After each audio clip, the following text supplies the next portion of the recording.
নমস্কার বন্ধুরা, তোমরা দেখছো স্বপ্নপূরণ এডুকেশন চ্যানেল। আমরা প্রতিদিনের মতন আজকেও নিয়ে চলে এসেছি কিছু গুরুত্বপূর্ণ প্রশ্ন ও উত্তর নিয়ে বাংলায় গুরুত্বপূর্ণ প্রশ্ন উত্তরগুলো প্রতিদিন পাওয়ার জন্য আমাদের চ্যানেলটি লাইক, কমেন্ট, শেয়ার এবং সাবস্ক্রাইব করে বেল আইকনটি প্রেস করে নেবে। এবং তোমরা বেল আইকনটি প্রেস করে নিলে নতুন নতুন ভিডিও নোটিফিকেশনগুলো তোমরা খুব সহজেই পেয়ে যাবে। এবং আপকামিং পরীক্ষার জন্য এই প্রশ্ন উত্তরগুলো কিন্তু খুব গুরুত্বপূর্ণ, তাই ভুলেও কেউ ভিডিওটা স্কিপ করবে না, পুরো ভিডিওটা অবশ্যই মনোযোগ সহকারে দেখবে। এবং নতুন যারা আমাদের চ্যানেলের প্রশ্ন উত্তরের ভিডিওগুলো দেখছো তারা অবশ্যই লাইক, কমেন্ট, শেয়ার এবং সাবস্ক্রাইব করে দাও। সাবস্ক্রাইব করে বেল আইকনটি প্রেস করে নিও, তাহলে নতুন নতুন ভিডিও নোটিফিকেশনগুলো তোমরা খুব সহজেই পেয়ে যাবে। এবং তোমরা প্রশ্নগুলো দেখা মাত্রই কমেন্ট বক্সে উত্তর করার চেষ্টা করবে এবং সর্বশেষে কমেন্ট বক্সে কমেন্ট করে জানাবে কটি উত্তর তোমরা সঠিক করতে পেরেছো। তাই অযথা সময় নষ্ট না করে চলে আসি আজকে প্রথম প্রশ্নে। আজকের প্রথম প্রশ্ন, মুঘল সম্রাটের সরকারি ভাষা কী ছিল?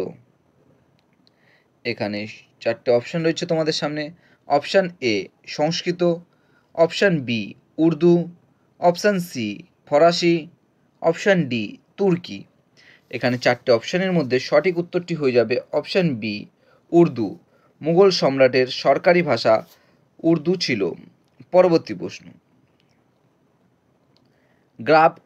গ্রাব কিসের লার্ভা? অপশান এ মশা, option B sponge, option C beetle, option D কোনোটিই নয়। এখানে চারটি অপশানের মধ্যে সঠিক উত্তরটি হয়ে যাবে অপশান সি বিটল।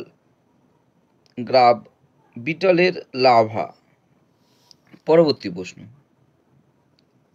সিন্ধু সভ্যতার প্রাচীন বন্দর কোনটি? Option A Lothal, option B Dholavira, option C Harappa, option D Mohenjo-daro.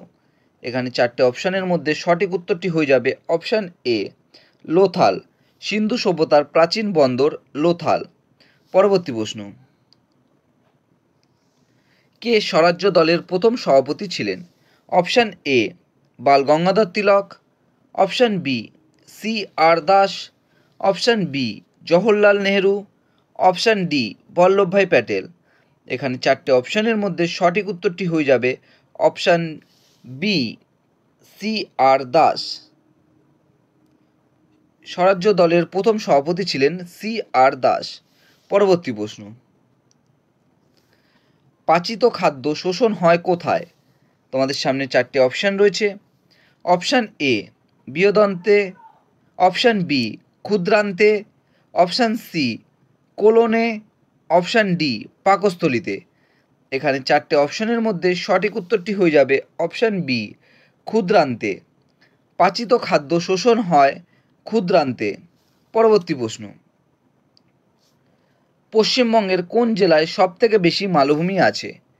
তোমাদের সামনে চারটে অপশান রয়েছে।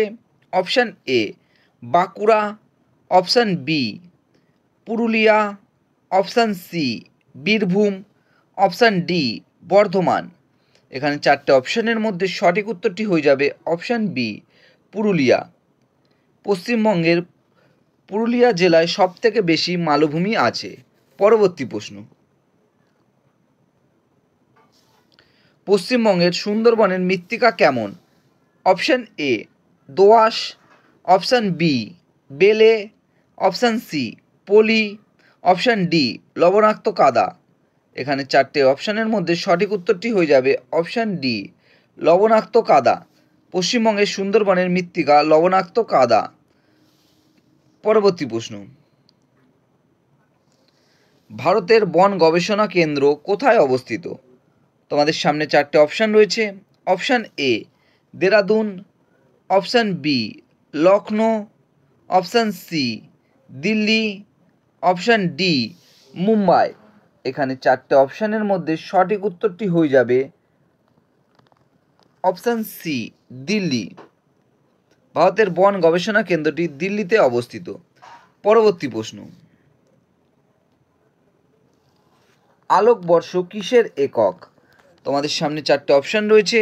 অপশান এ গতিবেগ, অপশান বি দূরত্ব, অপশান সি সময়, অপশান ডি প্রাবল্য।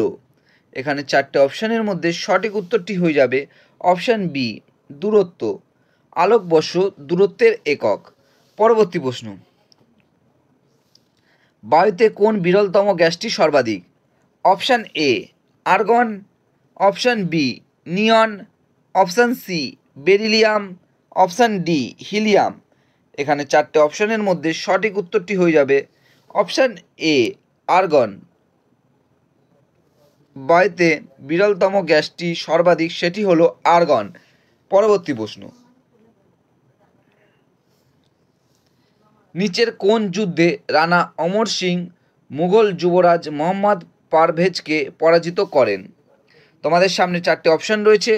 অপশান এ আজমিরের যুদ্ধে, অপশান বি দেওয়ারের যুদ্ধে, অপশান সি হলদিঘাটের যুদ্ধে, অপশান ডি মেতার যুদ্ধে। এখানে চারটে অপশানের মধ্যে সঠিক উত্তরটি হয়ে যাবে অপশান বি দেওয়ারের যুদ্ধে। দেওয়ারের যুদ্ধে রানা অমর সিং মুঘল যুবরাজ মোহাম্মদ পারভেজকে পরাজিত করেন। পরবর্তী প্রশ্ন, আরামবাগ মূলত নিচের কোন মুঘল সম্রাট দ্বারা নির্মিত হয়েছিল? তোমাদের সামনে চারটে অপশান রয়েছে। Option A Akbar, option B Babur, option C Humayun, option D Jahangir. এখানে চারটে অপশানের মধ্যে সঠিক উত্তরটি হয়ে যাবে অপশান বি বাবর। আরামবাগ মূলত নিচের মুঘল সম্রাট বাবর দ্বারা নির্মিত হয়েছিল। পরবর্তী প্রশ্ন,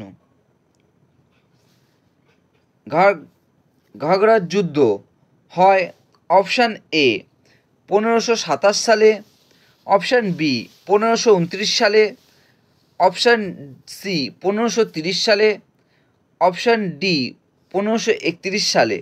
এখানে চারটে অপশানের মধ্যে সঠিক উত্তরটি হয়ে যাবে অপশান বি 1529 সালে।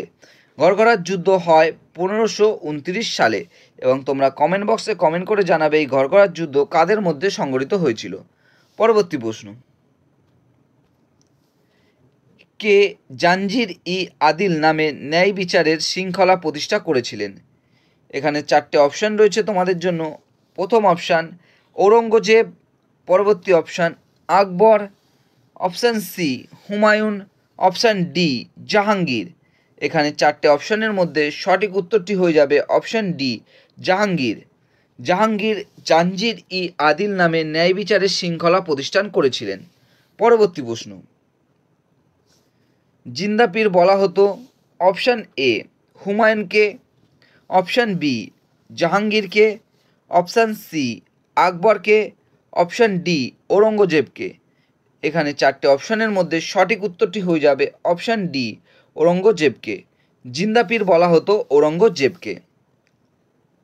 বন্ধুরা, তোমাদের জন্য আজকে কটাই প্রশ্নোত্তর ছিল। তোমাদের প্রশ্নোত্তরগুলো কেমন লাগলো তা অবশ্যই কমেন্ট বক্সে কমেন্ট করে জানিও এবং প্রশ্নোত্তরগুলো পেয়ে যদি তোমরা উপকৃত হয়ে থাকো অবশ্যই আমাদের চ্যানেলটি লাইক কমেন্ট শেয়ার এবং সাবস্ক্রাইব করে দিও। সাবস্ক্রাইব করে বেল আইকনটি প্রেস করে নিও এবং নতুন যারা আমাদের চ্যানেলে প্রশ্নোত্তরের ভিডিওগুলো দেখছো তারা অবশ্যই লাইক কমেন্ট শেয়ার এবং সাবস্ক্রাইব করে বেল আইকনটি প্রেস করে নিও এবং তোমরা তোমাদের বন্ধুদের প্রচুর পরিমাণে ভিডিওগুলো শেয়ার করো যাতে তারা আপকামিং পরীক্ষায় প্রশ্নোত্তরগুলো পেয়ে উপকৃত হতে পারে। আমাদের ডেসক্রিপশন বক্সে ফেসবুক গ্রুপ, টেলিগ্রাম গ্রুপ এবং হোয়াটসঅ্যাপ গ্রুপের লিঙ্ক দেওয়া আছে, সেখানে গিয়ে সবাই অবশ্যই জয়েন করে নেবে এবং তোমরা অবশ্যই কমেন্ট বক্সে কমেন্ট করে জানাবে আজকে কটি উত্তর তোমরা সঠিক করতে পেরেছো।